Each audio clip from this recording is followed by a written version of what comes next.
Students, स्वागत है एक बार फिर से आप सभी का हमारे यूट्यूब चैनल विष्णु सर में। देखिए, आज की वीडियो में हम चर्चा करेंगे कक्षा 8वीं के लिए जो लर्निंग गैप सामग्री दी हुई है उसके अंतर्गत हम गणित विषय में वर्कशीट 46 को हल करेंगे, जिसमें सर्वांग समता हम कर रहे हैं हल। इससे पहले 44 और 45 में हमने सर्वांग समता के बारे में समझा और वर्कशीट 45 में हमने भुजा भुजा भुजा सर्वांग समता मतलब एस जो सर्वांग समता होती है उसके बारे में पढ़ा था। यदि आपने वो वाली वीडियो नहीं देखी हो या 1 से 45 तक की वीडियो आप देखना चाहते हैं किसी भी वीडियो को, तो डिस्क्रिप्शन में लिंक दी हुई है, वहाँ से वीडियो को देख सकते हो। तो आइए वीडियो स्टार्ट करते हैं। यहाँ पर दिया हुआ है सर्वांग समता के प्रतिबंध एस एस। देखिए यहाँ पर एस का अर्थ भुजा, भुजा कोण भुजा, क्योंकि ए से एंगल हो जाएगा तो भुजा कोण भुजा। यहाँ पर जो प्रतिबंध रहेगा वो रहेगा भुजा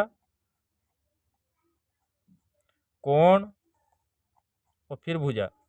यहाँ पर दो भुजा कोई सी भी समान होनी चाहिए और एक कोण समान होना चाहिए। जो वो प्रतिबंध रहेगा वो कहलाएगा हमारा भुजा कोण भुजा। तो देखिए यहाँ पर ये वाली जो त्रिभुज दिया हुआ है, इसमें दिया हुआ है कि यहाँ पर 50 डिग्री का कोण बन रहा है, कोण भी 50 डिग्री का है और यहाँ पर जो भुजा है 6 सेंटीमीटर और ये 3.5 सेंटीमीटर है। तो यहाँ पर ए बी सी एक त्रिभुज है जिसमें ए बी की लंबाई 3.5 सेंटीमीटर है, बी सी की लंबाई 6 सेंटीमीटर है और यहाँ पर जो कोण बन रहा है वो बन रहा है हमारा 50 डिग्री का कोण। ऐसे यहाँ पर देखिए क्यू आर जो दिया हुआ है वो 6 सेंटीमीटर है, पी क्यू 3.5 सेंटीमीटर है और क्यू पर 50 डिग्री का कोण बन रहा है। तो यहाँ पर देखिए दो भुजा दोनों में समान है और यहाँ पर 50-50 डिग्री का कोण बन रहा है। तो इस प्रकार जो ये सर्वांग समता कहलाएगी वो कहलाएगी हमारी भुजा कोण भुजा। तो देखिए यहाँ पर कुछ प्रश्न दिए हुए हैं, उनसे हम हल करना सीखेंगे। यहाँ देखिए अभ्यास प्रश्न में स्केल चांदे या प्रकार की सहायता से दिए गए त्रिभुज के सर्वांगसम त्रिभुज बनाइए और त्रिभुज प्रतिबंध का नाम भी लिखिए। हमें यहाँ पर त्रिभुज बनाना है, इसके समान और प्रतिबंध का नाम लिखना है। तो देखिए यहाँ पर जो पहला त्रिभुज दिया हुआ है वो यहाँ पर ए बी 3 सेंटीमीटर है, बी सी की लंबाई 5 सेंटीमीटर और ए सी की लंबाई 4 सेंटीमीटर है। अब यहाँ पर देखिए हम तीनों भुजा अगर कोण के साथ में बनाए तो समान नहीं बना सकते। तो यहाँ पर 4 सेंटीमीटर वाली भुजा कोई महत्व ही नहीं है। तो यहाँ पर देखिए 3 सेंटीमीटर है और ये 5 सेंटीमीटर है। तो यहाँ पर देखिए जो ये कोण बन रहा है ये गलत कोण है, क्योंकि यहाँ पर देखिए 70 डिग्री का कोण नहीं बनते हुए कितने डिग्री का बन रहा है, यहाँ पर 50 डिग्री का कोण बन रहा है। ये देखिए यहाँ पर कितने डिग्री का कोण बन रहा है, ये 50 डिग्री का कोण बन रहा है। तो ये 70 डिग्री का कोण हम इस प्रकार का त्रिभुज नहीं बना सकते। तो इसके लिए क्या करें हम, या तो इसको छोड़ दें या फिर हमारा अनुसार बनाए तो वो इससे भी समान नहीं रहेगा। तो इसलिए इसको छोड़ दिया जाता है। क्यों? क्योंकि ये समान नहीं है, ये 70 डिग्री का कोण नहीं बन रहा है, यहाँ पर 50 डिग्री का कोण बन रहा है। और यदि हम 50 डिग्री का कोण बनाएं तो यहाँ पर 3 सेंटीमीटर वाली भुजा लेनी होगी। तो देखिए हम 50 डिग्री का कोण बनाकर हल करते हैं इसको।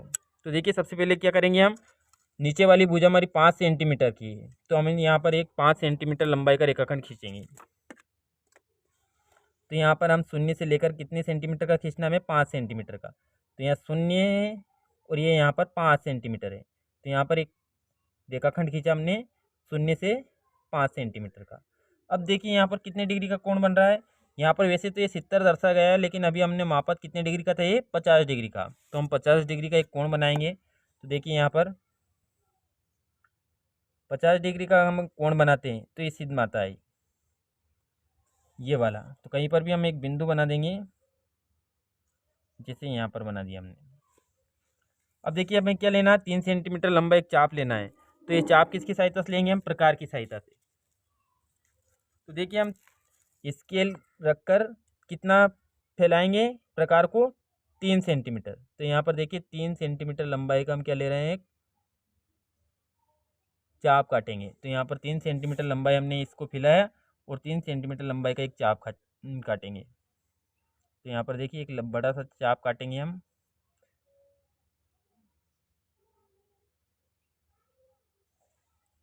अब देखिए यहाँ पर जो इसकी लंबाई लेनी है हमें, ये कितनी लेनी है, 4 सेंटीमीटर। तो यहाँ पर हम 4, जिसकी लंबाई, ये प्रकार की लंबाई कितनी कर लेंगे स्केल की और प्रकार की सुई की नोक से 4 सेंटीमीटर। तो ये 4 सेंटीमीटर हमने लंबाई की और यहाँ पर एक और चाप काटेंगे हम।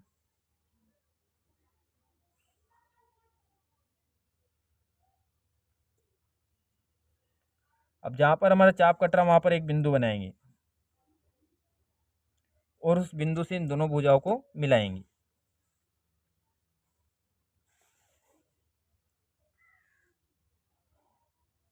तो इस प्रकार ये इसके समान हो जाएगा। यहाँ पर ये जो भुजा है वो 5 सेंटीमीटर है, ये वाली भुजा 3 सेंटीमीटर है, और यहाँ पर जो कोण बन रहा है वो 50 डिग्री का बन रहा है। चाहे तो हम इसे भी 50 कर लें,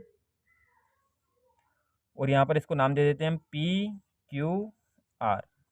तो देखिए यहाँ पर दो भुजाएं समान है, ये 3 सेंटीमीटर है तो ये भी 3 सेंटीमीटर है, और ये 5 सेंटीमीटर है तो ये भी 5 सेंटीमीटर है। तो यहाँ लिखेंगे हम AB किसके बराबर है, AB भुजा PQ के, और BC भुजा किसके बराबर है, QR के। तो यहाँ पर BC जो भुजा है वो QR के बराबर है।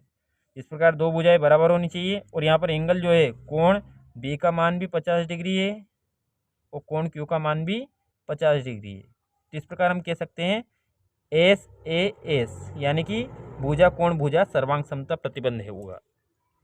अगला देखिए, यहाँ पर देखिए एक रेखाखंड खींचना हमें 4 सेंटीमीटर लंबा, तो हम स्केल की सहायता से 4 सेंटीमीटर लंबा एक रेखाखंड खींचेंगे। देखिए यहाँ शून्य से लेकर कहाँ तक खींचना हमें, 4 सेंटीमीटर तक। तो यहाँ पर हम शून्य से लेकर 4 सेंटीमीटर लंबा एक रेखाखंड खींचा। अब यहाँ पर देखिए इस पर हमें जो कोण बनाना है वो कितने डिग्री का बनाना है, 120 डिग्री का कोण बनाना है।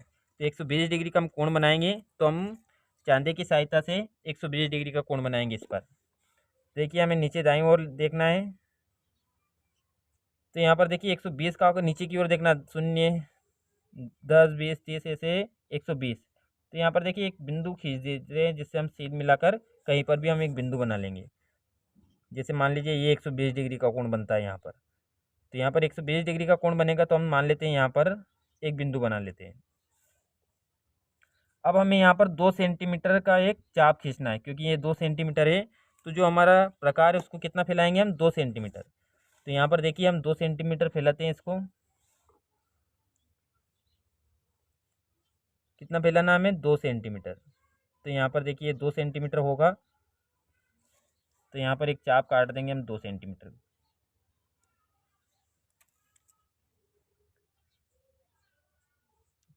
इस प्रकार हम यहाँ पर एक चाप काटेंगे। अब हमें जो कोण बना हुआ बिंदु है उसकी सीध में इस चाप को मिला देंगे।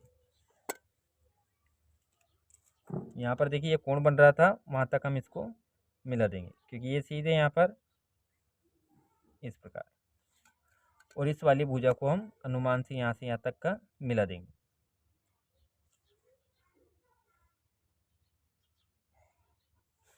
देखिए यहाँ पर जो भुजा ली थी हमने सबसे पहले 4 सेंटीमीटर, ये जो हमने कोण बनाया वो बनाया था 120 डिग्री का, और यहाँ पर जो ये वाला जो चाप काटा था हमने, ये 2 सेंटीमीटर की लंबाई लेकर चाप काटा था। यहाँ पर हम चाहे तो इसको नाम देख सकते हैं P, यहाँ पर दे सकते हैं PQ और R।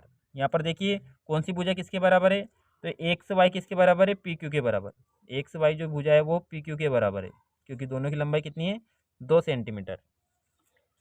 ऐसे देखिए यहाँ पर YZ किसके बराबर है, QR के बराबर। तो यहाँ पर YZ बराबर क्या है, QR। दोनों की लंबाई कितनी है, 4 सेंटीमीटर।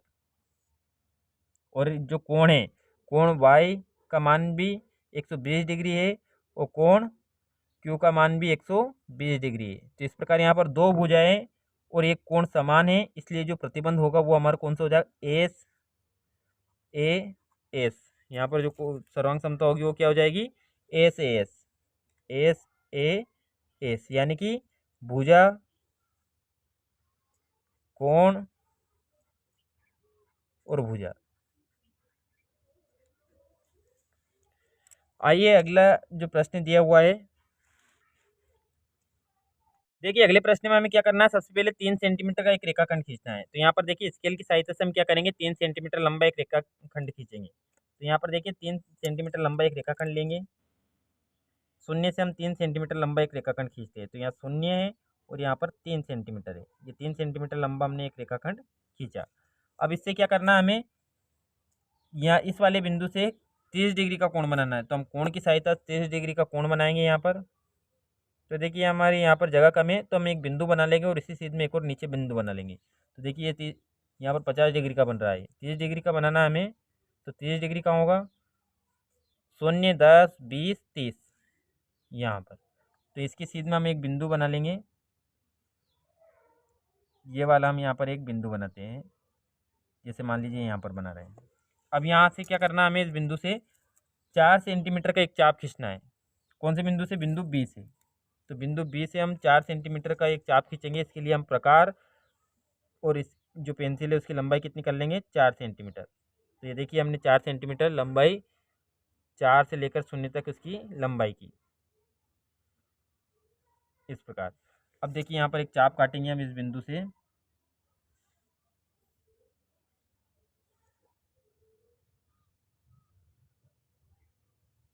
और इस बिंदु को हम यहाँ से मिलाएंगे, क्योंकि 30 डिग्री का कोण भी बनना चाहिए हमारा।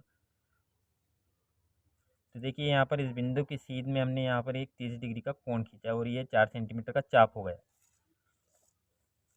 अब इस वाले बिंदु को इससे मिला देंगे, इस वाले बिंदु को इस बिंदु से मिलाएंगे।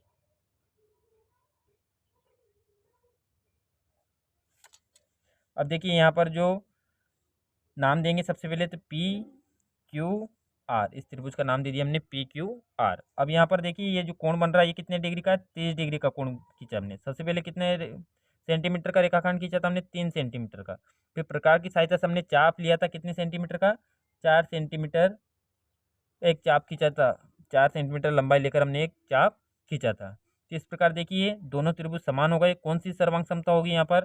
तो यहाँ पर जो भुजाएं हैं कौन कौन सी? ए बी किसके बराबर है? पी क्यू के बराबर, क्योंकि दोनों की लंबाई कितनी है? 4 सेंटीमीटर। ऐसे यहाँ पर बी सी किसके बराबर है?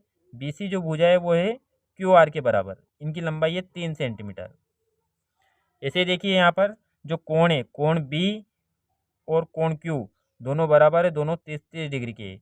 इसलिए यहाँ पर जो सर्वांग समता होगी वो हो जाएगी एस ए एस, क्योंकि भुजा कोण भुजा, दो भुजाएं बराबर है और एक कोण बराबर है। तो हम लिख सकते हैं भुजा कोण भुजा सर्वांग समता।